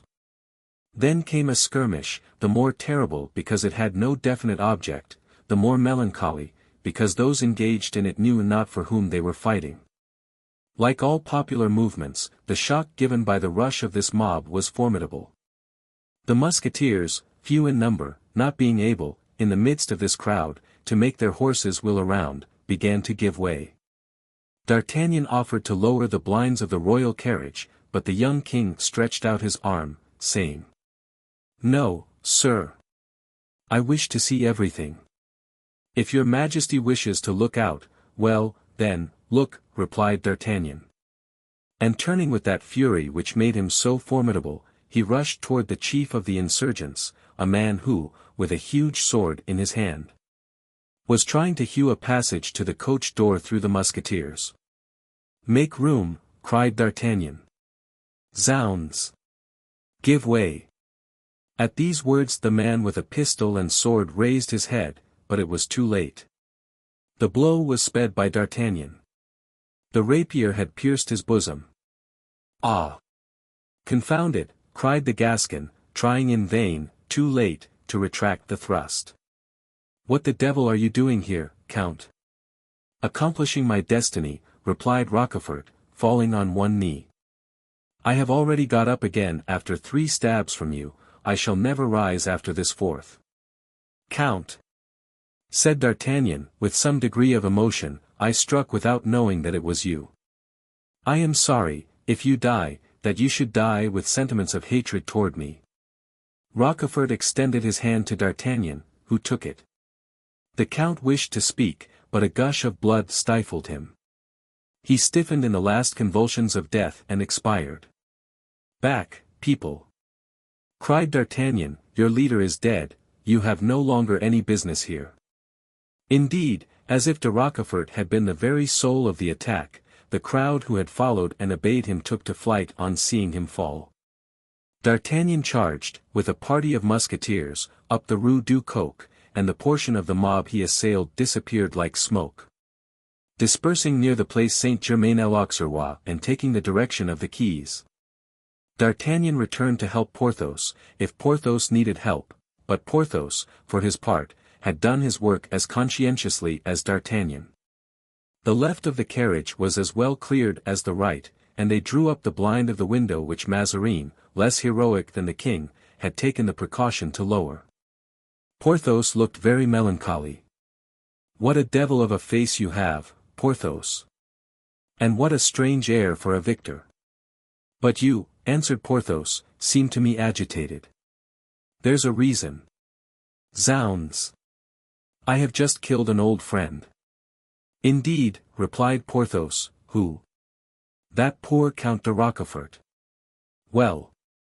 Exactly like me. I have just killed a man whose face is not unknown to me. Unluckily, I hit him on the head and immediately his face was covered with blood." "And he said nothing as he died?" "Yes, he exclaimed, 'Oh!'" "I suppose," answered D'Artagnan, laughing, "if he only said that, it did not enlighten you much." "Well, sir," cried the queen. "Madam, the passage is quite clear and your majesty can continue your road." In fact, the procession arrived in safety at Notre Dame, at the front gate of which all the clergy, with the coadjutor at their head, awaited the king, the queen and the minister, for whose happy return they chanted a Te Deum. As the service was drawing to a close, a boy entered the church in great excitement, ran to the sacristy, dressed himself quickly in the choir robes, and cleaving, thanks to that uniform, the crowd that filled the temple, approached Bazin, who, clad in his blue robe, was standing gravely in his place at the entrance to the choir. Bazin felt someone pulling his sleeve. He lowered to earth his eyes, beatifically raised to heaven, and recognized Fouquet. "Well, you rascal, what is it? How do you dare to disturb me in the exercise of my functions?" asked the beadle. "Monsieur Bazin," said Fouquet, "Monsieur Maillard, you know who he is, he gives holy water at Saint Eustache." "Well, go on." "Well, he received in the scrimmage a sword stroke on the head. That great giant who was there gave it to him." "In that case," said Bazin, "he must be pretty sick. So sick that he is dying, and he wants to confess to the coadjutor, who, they say, has power to remit great sins. And does he imagine that the coadjutor will put himself out for him? To be sure, the coadjutor has promised." "Who told you that?" "Monsieur Maillard himself." "You have seen him, then?" "Certainly, I was there when he fell." "What were you doing there?" "I was shouting, 'Down with Mazarin! Death to the cardinal! The Italian to the gallows!' Isn't that what you would have me shout?" "Be quiet, you rascal," said Bazin, looking uneasily around. "So that he told me, that poor Monsieur Maillard, 'Go find the coadjutor, Fouquet, and if you bring him to me you shall be my heir.' Say, then, Father Bazin, the heir of Monsieur Maillard, the giver of holy water at Saint Eustache. Hey! I shall have nothing to do but to fold my arms. All the same, I should like to do him that service. What do you say to it?" "I will tell the coadjutor," said Bazin. In fact, he slowly and respectfully approached the prelate and spoke to him privately a few words, to which the latter responded by an affirmative sign. He then returned with the same slow step and said, "Go and tell the dying man that he must be patient. Monseigneur will be with him in an hour." "Good," said Fouquet, "my fortune is made." "By the way," said Bazin, "where was he carried?" "To the Tower Saint Jacques Louisiana Butchery," and delighted with the success of his embassy, Fouquet started off at the top of his speed. When the Te Deum was over, the coadjutor, without stopping to change his priestly dress, took his way toward that old tower which he knew so well. He arrived in time. Though sinking from moment to moment, the wounded man was not yet dead. The door was opened to the coadjutor of the room in which the mendicant was suffering. A moment later Fouquet went out, carrying in his hand a large leather bag. He opened it as soon as he was outside the chamber and to his great astonishment found it full of gold. The mendicant had kept his word and made Fouquet his heir. "Ah! Mother Nanette," cried Fouquet, suffocating, "ah! Mother Nanette!" He could say no more. But though he hadn't strength to speak he had enough for action.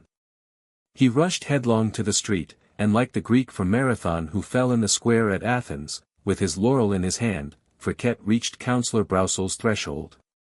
And then fell exhausted, scattering on the floor the louis disgorged by his leather bag. Mother Nanette began by picking up the louis, then she picked up Friquet. In the meantime the cortège returned to the Palais Royal. "That Monsieur d'Artagnan is a very brave man, mother," said the young king. "Yes, my son, and he rendered very important services to your father. Treat him kindly, therefore, in the future." "Captain," said the young king to D'Artagnan, on descending from the carriage, "the queen has charged me to invite you to dinner today, you and your friend the Baron du Vallon." That was a great honor for D'Artagnan and for Porthos. Porthos was delighted, and yet during the entire repast he seemed to be preoccupied. "What was the matter with you, Baron?" D'Artagnan said to him as they descended the staircase of the Palais Royal. "You seemed at dinner to be anxious about something." "I was trying," said Porthos, "to recall where I had seen that mendicant whom I must have killed." "And you couldn't remember?" "No." "Well, search, my friend, search. And when you have found, you will tell me, will you not?" "Pardieu," said Porthos. Chapter 90.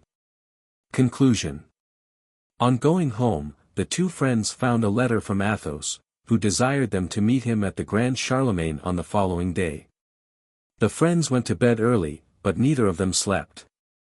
When we arrive at the summit of our wishes, success has usually the power to drive away sleep on the first night after the fulfillment of long-cherished hopes.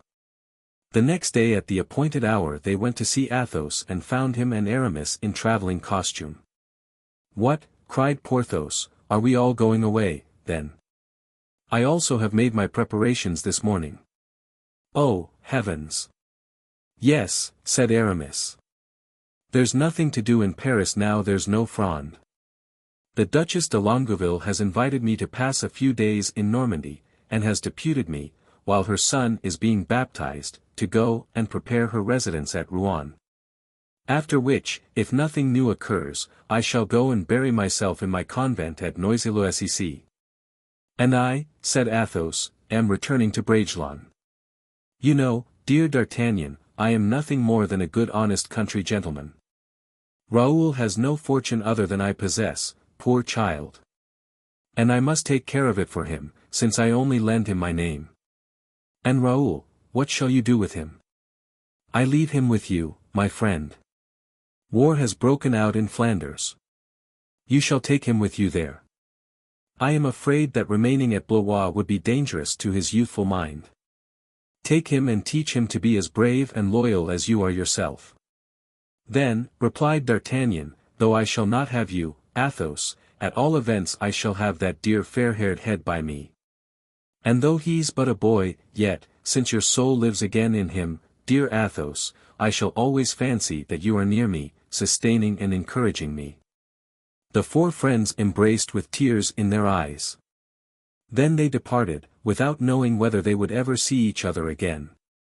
D'Artagnan returned to the Rue Tiquetonne with Porthos, still possessed by the wish to find out who the man was that he had killed.